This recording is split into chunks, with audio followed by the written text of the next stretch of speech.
নমস্কাৰ, মই অনামিকা চলিহা। আজি কক্ৰোচ জনতা পাৰ্টি অভিজিৎ দীপকে কোৱাৰ দৰে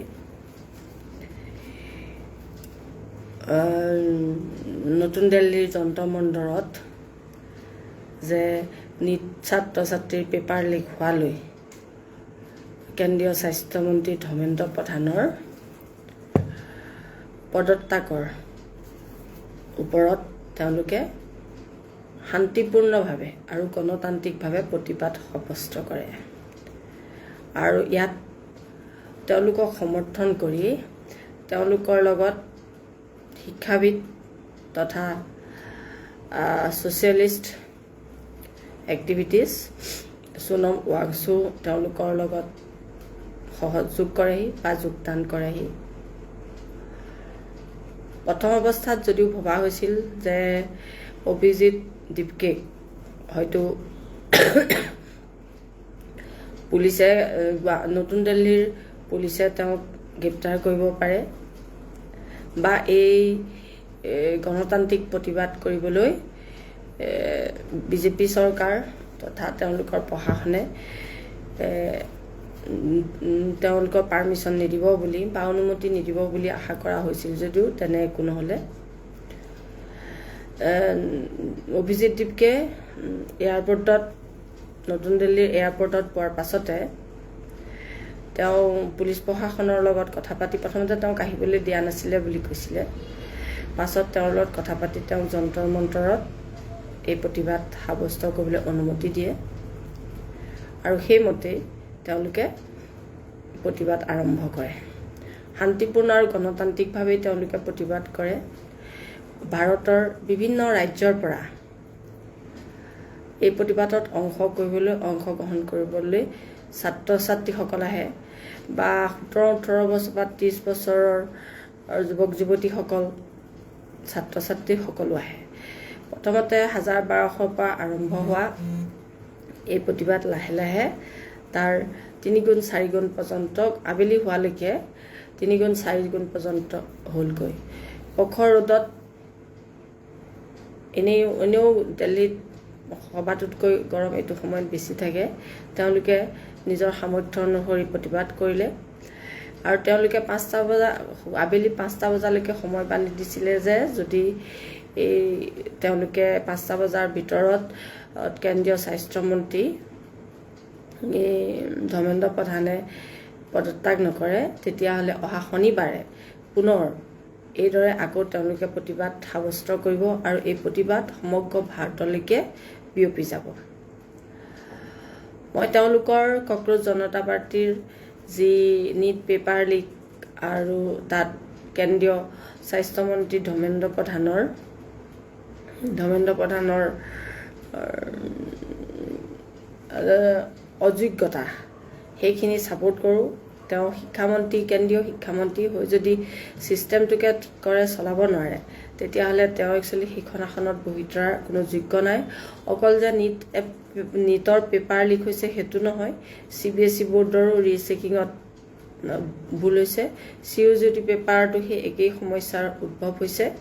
গতিকে মোৰ মতে তেওঁ পদত্যাগ কৰা উচিত আৰু মই এই ক্ষেত্ৰত কক্ৰোচ জনতা পাৰ্টিক সমৰ্থন কৰিছোঁ আৰু ভৱিষ্যতে আমি চাম যে এইটো দল কেৱল তেওঁলোকে ছ'চিয়েল মিডিয়াত গঠন কৰা দলেই হয়নে নে বাস্তৱিকতে বাকী ৰাজনৈতিক প্ৰতিষ্ঠাপিত ৰাজনৈতিক দল যেনেকৈ বিজেপি, কংগ্ৰেছ, তৃণমূল, এজাপ সকলোৰে বাবে মূৰৰ কামনি হয় সেইটো সময়ে ক'ব। কিন্তু তেওঁলোকে যোনখিনি প্ৰতিবাদ সাব্যস্ত কৰিব খুজিছে বা কৰিছে সেইখিনি মোৰ মতে শুদ্ধই ডিচিশ্যন হয়।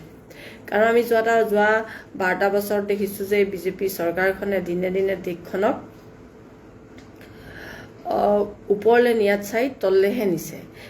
সেই সময়ত 2014 চনত কংগ্ৰেছ চৰকাৰৰ বিভিন্ন দুৰ্নীতি, বিভিন্ন কেলেংকাৰী, মূল্যবৃদ্ধি আদিক ইছ্যু হিচাপে লৈ এই চৰকাৰখন প্ৰতিবাদত নামিছিল আৰু এইখন চৰকাৰে বিজেপি চৰকাৰে নৰেন্দ্ৰ মোদীৰ দ্বাৰা পৰিচালিত চৰকাৰখনে ৰাইজক এই মূল্যবৃদ্ধি, দুৰ্নীতি আদিবোৰৰ পৰা ৰেহাই দি সকলোবিলাক ঠিক কৰিব বুলি কথা দিছিল, কিন্তু তেনেকুৱা বৰ্তমানে আমি একোৱেই নেদেখিলোঁ যোৱা 10টা বছৰত, যোৱা 12টা বছৰত।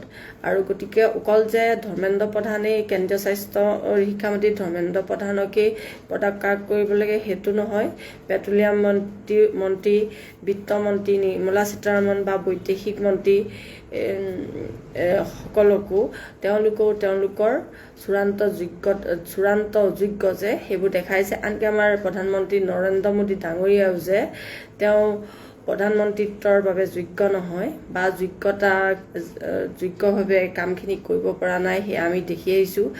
বৰ্তমান সময়ত প্ৰধানমন্ত্ৰী নৰেন্দ্ৰ মোদী ডাঙৰীয়াত পেট্ৰল ডিজেলৰ মূল্য বৃদ্ধিৰ লগতে অত্যাৱশ্যক খাদ্য সামগ্ৰীও মূল্য বৃদ্ধি, সকলোফালে মূল্য বৃদ্ধিৰে সাধাৰণ জনসাধাৰণক জোলাজোল কৰিছে।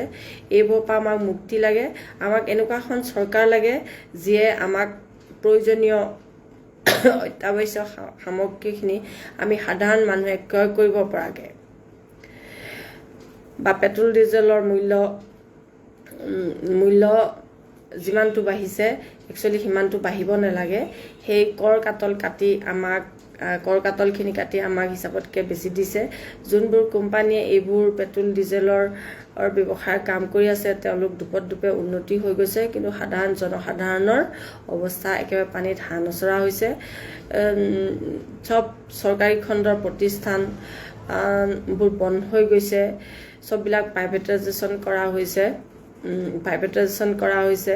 ইফালেদি ডলাৰৰ মূল্যৰ তুলনাত আমাৰ ভাৰতীয় মূল্য নিম্নগামী হৈ আছে। এই সকলোবোৰৰ পৰা আনকি 80 কোটি সাধাৰণ জনসাধাৰণক তেওঁলোকে হিতাধিকাৰী আঁচনি দি পেলাই দৰিদ্ৰৰূপে জনমানসত প্ৰতিষ্ঠা কৰিব খুজিছে। দৰিদ্ৰতা সৃষ্টি কৰা কোনো এখন চৰকাৰ লক্ষ্য হ'ব নোৱাৰে। গতিকে দৰিদ্ৰতা সৃষ্টি কৰাতকৈ তেওঁলোকক কেনেকৈ দৰিদ্ৰতাৰ পৰা ওপৰলৈ উঠাব পাৰি সেইটোৱে এখন চৰকাৰৰ মূল ইছ্যু হ'ব লাগে। এইখন বিজেপি চৰকাৰে কেৱল দৰিদ্ৰতা সৃষ্টি কৰি হিতাধিকাৰী বিভিন্ন আঁচনি সৃষ্টি কৰি হিন্দু মুছলিম কৰি কেৱল চৰকাৰ কেনেকৈ গঠন কৰিব পাৰি, ইখনৰ পিছত সিখন ৰাজ্য কেনেকৈ তেওঁলোকৰ শাসন কৰিব পাৰি, বিৰোধী পক্ষৰ দলবোৰৰ নেতাবোৰক ED, CBI আদি বিভিন্ন ভয় ভাবুকিৰে তেওঁলোকৰ দললৈ নিমন্ত্ৰণ কৰে বা চৰকাৰবোৰ ভাঙি পেলায়, সেইবোৰ আমি দেখি আহিছোঁ। এইবিলাক কোনো এখন গণতান্ত্ৰিক চৰকাৰৰ মূল উদ্দেশ্য নহয়। গতিকে আমি ভাবোঁ যে কক্ৰোচ জনতা পাৰ্টীয়ে যি আন্দোলন কৰিছে সেই আন্দোলনলৈ সকলোৱে সমৰ্থন জনোৱা উচিত। আমাৰ দেশত এখন গণতান্ত্ৰিক পদ্ধতিৰ সুস্থিৰ চৰকাৰ গঠন হ'ব লাগে, যিখন চৰকাৰে সাধাৰণ জনসাধাৰণৰ সুখ দুখ মূল বুজি পায়, নিবনুৱাসকলক তেওঁলোকে চাকৰি প্ৰদান কৰিব পাৰে, বিভিন্ন দুৰ্নীতি কেলেংকাৰীৰ পৰা মুক্ত হ'ব পাৰে, বিশেষকৈ ছাত্ৰ ছাত্ৰীসকলৰ শিক্ষা প্ৰদানত কোনো যাতে বেমেজালি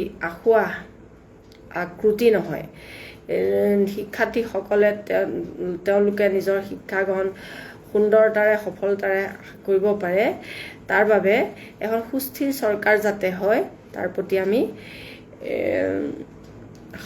সাধাৰণ সকলোকে অনুৰোধ কৰিছোঁ। গতিকে মোৰ মতামত এয়াই, কক্ৰোচ জনতা পাৰ্টীয়ে যি আজি যুগান্তকাৰী প্ৰদৰ্শন বা প্ৰতিবাদ আৰম্ভ কৰিছে সেয়া হয়তো ভৱিষ্যতে ভাৰতৰ ৰাজনীতিক কোন দিশলৈ লৈ যায় সেয়া সময়তহে গম পোৱা যাব। তথাপি তেওঁলোকে আৰম্ভ কৰা এই প্ৰতিবাদ কাৰ্যসূচীলৈ মোৰ সম্পূৰ্ণ সমৰ্থন আছে। নমস্কাৰ।